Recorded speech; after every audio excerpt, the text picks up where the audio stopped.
Olá, neste vídeo você vai aprender a calcular somas de séries matemáticas utilizando laços de repetição da linguagem C. As séries são sequências de somas.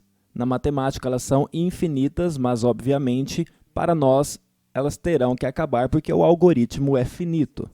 Sempre que a gente desejar calcular a soma por uma série, é importante observar qual é o padrão da série. No caso desta série aqui especificamente, quando a gente olha para ela, a gente percebe que o numerador, que é o número de cima, é sempre 1. E o número de baixo está sempre aumentando de 1 em 1. Neste primeiro elemento, é a mesma coisa que eu ter 1 sobre 1, porque 1 dividido por 1 dá 1. Vou fazer aqui um programa que vai ler a quantidade de elementos a serem somados desta série e vai imprimir o valor de S. Então, o usuário vai informar, por exemplo, quero somar os 1000 primeiros elementos dessa série. E aí eu vou calcular a soma dos 1000 primeiros elementos e devolver para o usuário. Se ele dissesse que gostaria de calcular a soma dos 2 primeiros elementos, o valor de S seria 1,5, neste caso. Então, vamos lá. Mas, antes disso, eu quero só adiantar que eu vou falar para vocês como calcular somas de séries simples, como esta daqui. Depois, vou calcular a soma de uma outra série em que o numerador e o denominador mudam. E depois, vou calcular a soma de uma outra série, que será uma série alternada. A série alternada é aquela que tem soma, depois subtração, depois soma, depois subtração e assim por diante. Vou fazer em vídeos diferentes, tá bom? Então, fique ligado aí se você tiver interesse de aprender isso. Vamos lá para o nosso programa que vai calcular esta soma aqui. Estrutura básica do programa está feita, eu preciso pedir para o usuário quantos elementos ele deseja somar da série. Vou chamar este número de elementos de n. E eu já vou aqui pedir para ele informar o valor de n. Informe o número de elementos a serem somados e estou lendo o valor de n. Bom, se eu quero calcular a soma dos n primeiros elementos desta série, eu posso pensar em um laço de repetição de n passos e a cada passo eu gero um elemento da minha soma.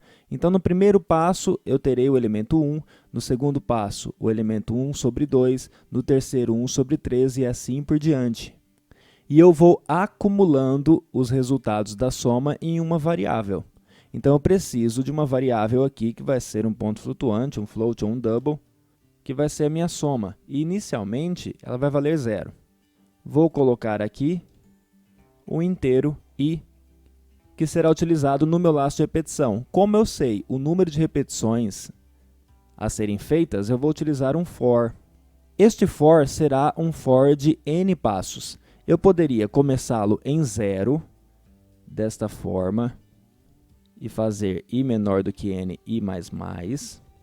Ou eu poderia começar em 1 e fazer i menor que n mais 1 ou menor ou igual a n, i mais mais.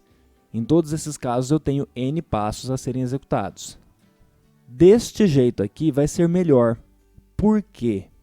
Porque o valor de i vai começar em 1 e vai somar de 1 em 1. É exatamente o que acontece no denominador desta série aqui. O denominador começa em 1 e soma de 1 em 1. Então, eu posso utilizar o valor de i deste for para calcular esta minha somatória aqui. Simples, né, neste caso. Então, a cada passo, a soma será acumulada com o valor anterior de soma, mais o quê? Vamos pensar como os elementos estão sendo gerados. O numerador é sempre 1 e o denominador vai ser o próprio i. Então, é soma mais 1 sobre i. Agora, aqui é muito importante pensar no seguinte: o meu i é inteiro e o meu 1 também é inteiro. Então, se eu fizer isso daqui, eu não estarei dividindo de fato, eu estarei pegando a parte inteira da divisão. Não é isso que a gente quer. Então, eu transformo este numerador para um ponto flutuante desta forma aqui, ó. Vai ficar 1.0 dividido por i. E pronto, está feito. Vamos fazer um teste de mesa aqui rapidinho. Ó, tem os valores de i e os valores de soma. Vamos supor que eu quero calcular a soma dos 3 primeiros elementos, então meu n é igual a 3. Meu i vai começar em 1, ele é inicializado com o valor 1. Minha soma está com o valor 0 por enquanto. 1 é menor ou igual a 3, então eu entro no meu laço de repetição. Soma é igual a soma, que é 0, mais 1 sobre i. Aqui é 1 e não i. I vale 1, então 1 sobre i vai ser 1 também. Então a soma vai ser o valor anterior mais 1. Agora a minha soma está com o valor 1. Terminei o que eu tinha que fazer, ele vai somar uma unidade no i. O i agora vai para 2. 2 é menor ou igual a 3, então ele entra de novo. Soma vai ser igual ao valor anterior da soma, que é 1, mais 1 sobre i, que é 2. Então agora vai ser 1 sobre 2.